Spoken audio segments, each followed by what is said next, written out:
New York Harbor, June 1945. The gangway creaked under 32 pairs of boots descending toward American soil.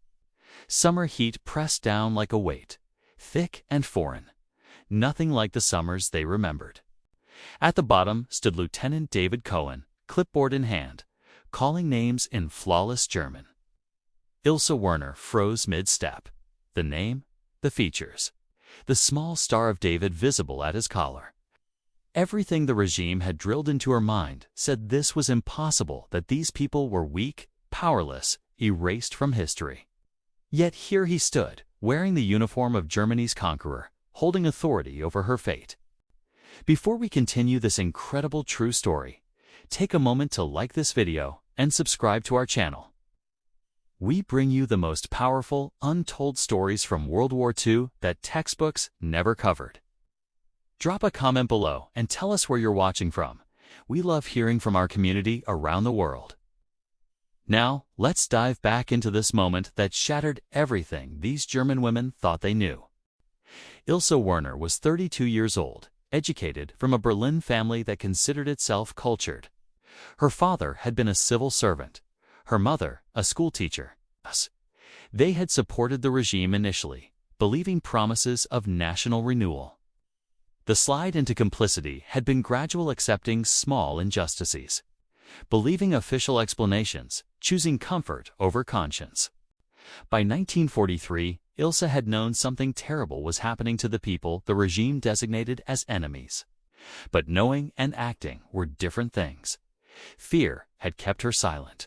Now, standing on an American dock, facing a man whose very existence contradicted everything she'd been taught, she felt the full weight of that complicity settle on her shoulders like a physical burden. Lieutenant Cohen's pronunciation was flawless. Not the German of someone who'd learned it in classroom drills, but the German of someone whose family had spoken it for generations before immigrating to America. Behind Ilse, another woman whispered in German, barely audible. "Is he?" Ilse replied, equally quiet. Yes. The answer needed no elaboration. They both recognized what propaganda had taught them to recognize, what the regime had made into markers of a designated enemy. But those features were attached to a man in American uniform, holding authority, treating them with professional courtesy that bordered on kindness. And in that moment, Ilse realized that everything, absolutely everything, had been a lie. Act 1.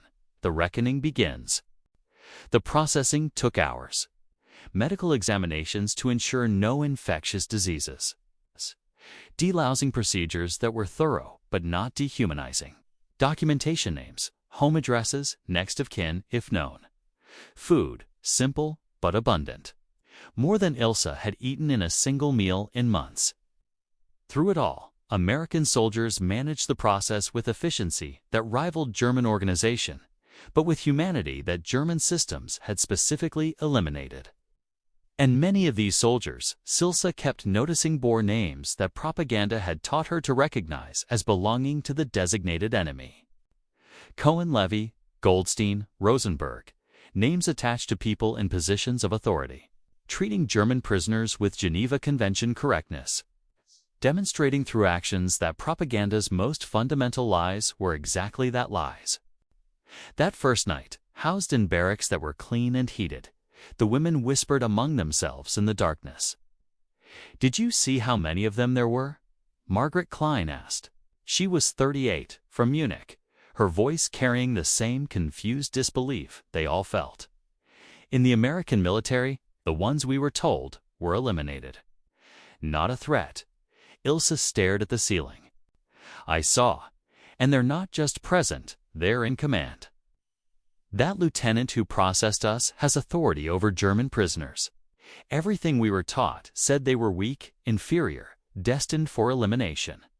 But they're here, we're here, and the power dynamic is exactly opposite of what propaganda promised." Another voice joined the conversation. Anna Fischer, 26, from Frankfurt, who'd been a teacher before the war, consumed teaching and replaced it with indoctrination.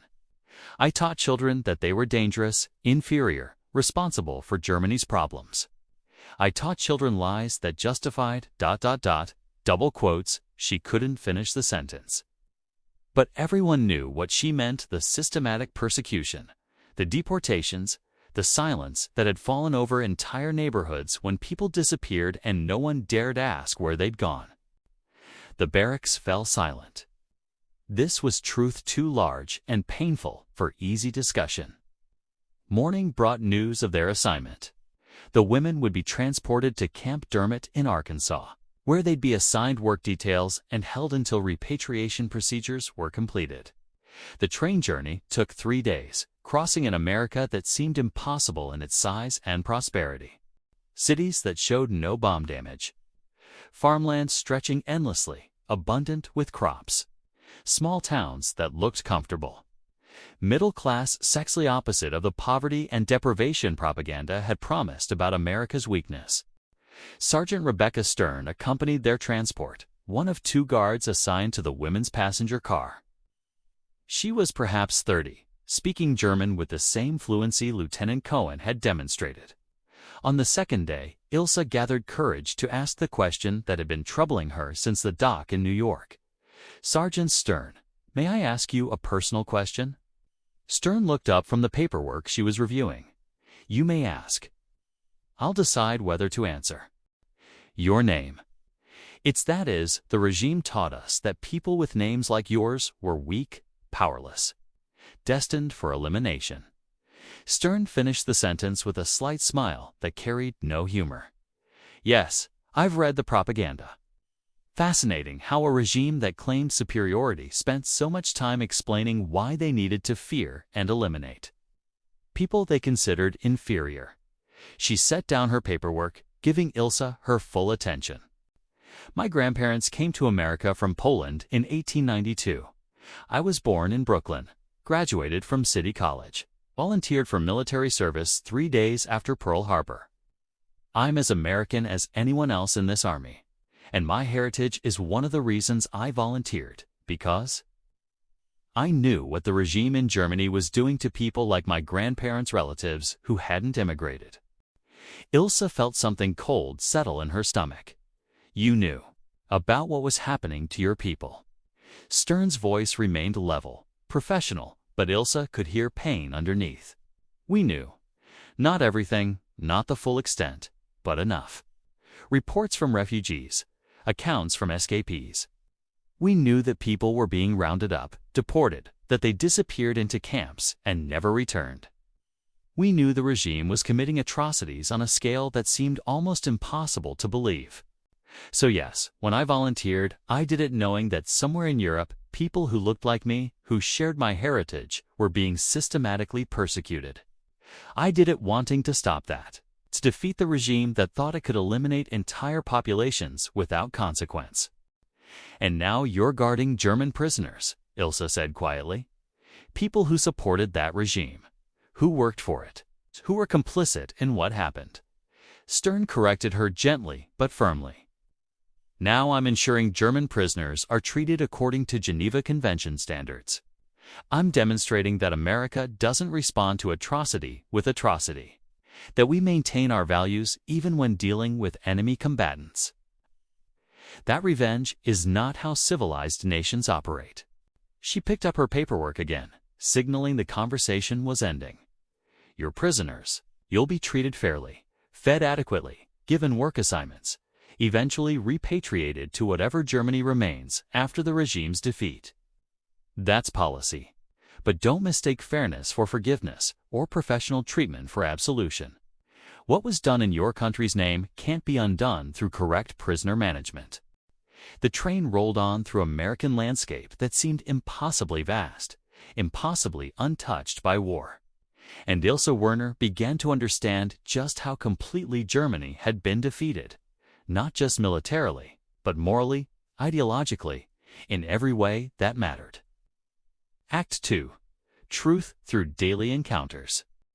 Camp Dermot sat in Arkansas's farmland, shimmering in summer heat that made Germany's warmest days feel cool by comparison. The facility was large, professional, efficiently managed barracks in neat rows. Administrative buildings, work areas, fences, and guard towers that were more symbolic than practically necessary. What struck Ilse immediately was the diversity of American personnel. Soldiers with names from every European nation: Italian, Polish, Greek, German. Soldiers whose features suggested origins in Asia, Africa, Latin America. And yes, soldiers with names and features that propaganda had designated as enemy, as inferior, as destined for elimination. These latter were not rare. They were not powerless. They held ranks from private to captain.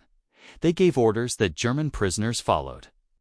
They demonstrated through daily actions that everything propaganda had taught was comprehensively, systematically false. Sergeant First Class Samuel Goldman ran the camp library, small building stocked with books in multiple languages, available to prisoners during recreation hours. He was maybe 45, wearing thick glasses, speaking German with an accent that placed his family's origins somewhere in Bavaria or Austria. The library became a refuge for Ilse and several other women. Goldman allowed them to check out books, provided newspapers censored but still informative, answered questions about American culture and history with patient thoroughness that suggested he enjoyed teaching. One afternoon, 2 weeks into their imprisonment, Ilse asked the question that had been building since New York. "Sergeant Goldman, how many people like you serve in the American military?" People whose heritage the regime claimed made them enemies of Germany. Goldman set down his pen. Approximately 550,000. That's the estimate of Americans of that particular heritage who served in the U.S. military during this war. Across all branches: Army, Navy, Marines, Air Corps, serving in every theater. Europe, Pacific, North Africa. Everywhere American forces deployed. The number was staggering. Ilse tried to process it. 500,000 people whom the regime had claimed were weak, powerless, not worthy of basic human rights, serving in the military that had defeated Germany utterly and completely. But the propaganda said. She stopped, realizing how hollow propaganda sounded when confronted with observable reality. Goldman replied quietly. The propaganda said many things, most of them lies designed to justify persecution, to create scapegoats for Germany's problems, to unite Germans through manufactured hatred. The truth is simpler. People are people. Some serve in militaries. Some become teachers or doctors or shopkeepers. Heritage doesn't determine capability or loyalty or worth. Systems that claim otherwise are lying to maintain power through division. He gestured at the shelves around them.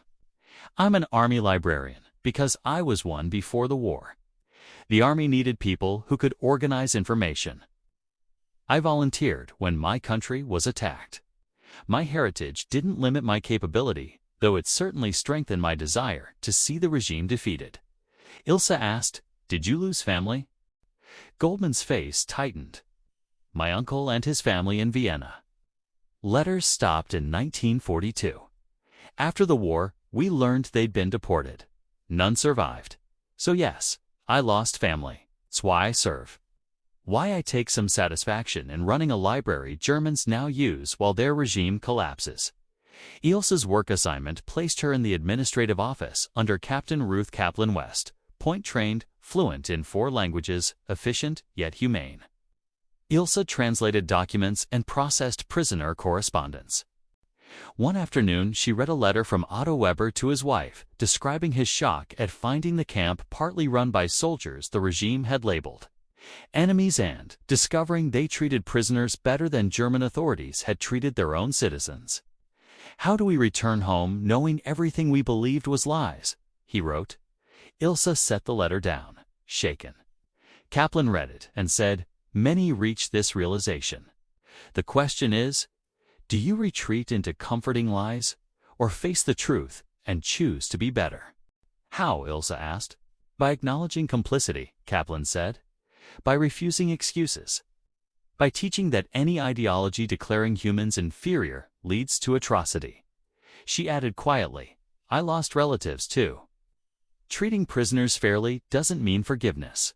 Responsibility remains. What you do with it shapes the Germany you rebuild.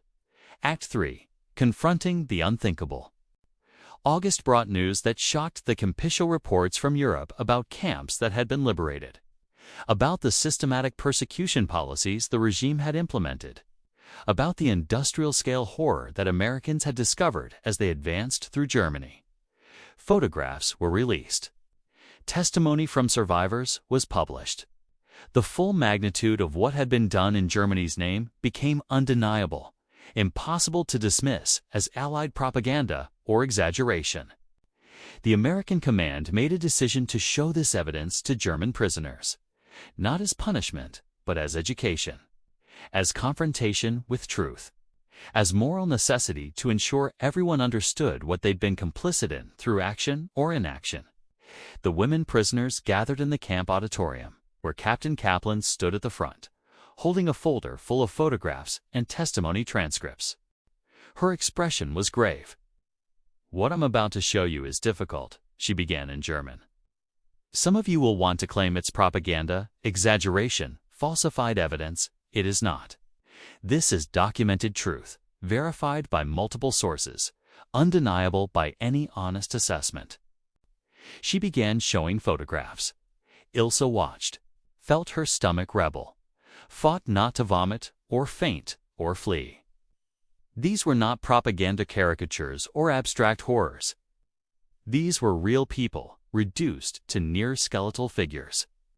Real bodies stacked like cordwood. Real evidence of systematic persecution implemented with German efficiency turned to evil purpose. Margaret, sitting beside Ilse, was crying silently, tears streaming down her face. Anna had her hand over her mouth, eyes squeezed shut, unable to watch, but unable to leave. After the photographs, Kaplan read testimony from survivors' first-hand accounts from people who'd experienced the camps, who'd watched family members disappear, who had somehow survived to bear witness. The testimony was clinical in detail, devastating in cumulative impact. When it ended, the auditorium sat in silence. The weight of what they'd witnessed, what had been done in their country's name, using their country's resources with their complicity through action or inaction, seemed too heavy for language. Kaplan let the silence stretch. Then she spoke, her voice gentle despite the horror they'd just confronted. "This is what the regime did. This is what your country participated in, supported through taxes and labor and military service. This is what you enabled through action or inaction, through believing propaganda or simply not questioning hard enough." She paused. "You cannot undo this. You cannot apologize your way out of this guilt. But you can choose what to do next. You can acknowledge truth, carry this knowledge home, teach the next generation that this must never happen again. You can build a Germany that rejects such evil absolutely, that treats human dignity as inviolable regardless of heritage or religion or any other designation. Or you can retreat into denial. Claim you didn't know.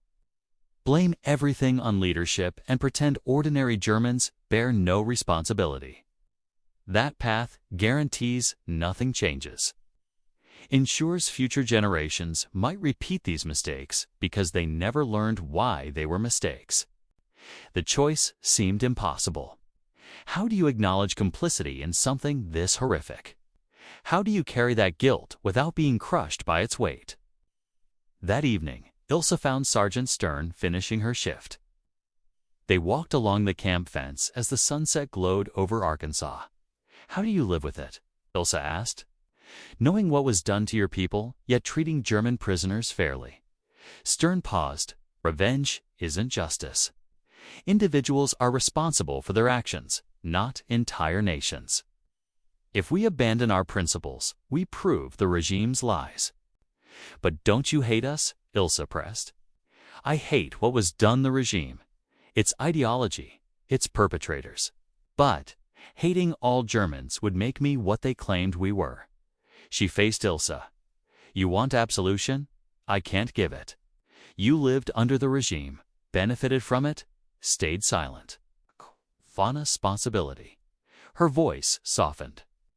"What you do with that guilt is your choice. Let it destroy you or use it to build something better. Go home, tell the truth, reject denial, teach others to resist hatred. Make sure it never happens again. Resolution: carrying truth home. Ilse received repatriation orders in December 1945, before departing. She thanked the people who had reshaped her understanding. Stern for treating the prisoners with dignity. Kaplan for forcing them to confront uncomfortable truths. Goldman for offering knowledge and proving heritage didn't define worth. Each wished her well and hoped the lessons of captivity would guide Germany's rebuilding. At the New York dock, Lieutenant Cohen handled their final paperwork, the same officer who had processed them months earlier. Ilse asked what he'd thought when he first saw German prisoners. Cohen said he'd remembered relatives who hadn't survived, weighed justice against revenge, and chosen American principles. Prisoners must be treated correctly, even when they come from a nation of persecutors. He told her Germany's future depended on how she faced its truths. In 1946, Berlin. Ilse returned to ruins, finding her mother surviving in a basement amid a city of rubble. That evening, in their basement shelter, Ilse told her mother everything: the American camp, the soldiers the regime had labeled enemies, the evidence of what Germany had done, the choice between denial and truth. Her mother listened, then quietly admitted she had known enough. The deportations, the disappearances, the lies everyone accepted because the truth was harder. "What do we do now?" she asked. "We acknowledge it," Ilse said. "We teach honestly. We reject ideologies that label people as inferior." She pulled out the letters and documents she'd saved in captivity. "I'm going to teach real history. I'm going to tell people the supposed enemies treated us with more dignity than our own government." The reckoning would take generations, but in that ruined Berlin basement, Ilse committed to rebuilding a Germany grounded in truth and human dignity. Not forgiveness, just the work of ensuring such evil could never happen again.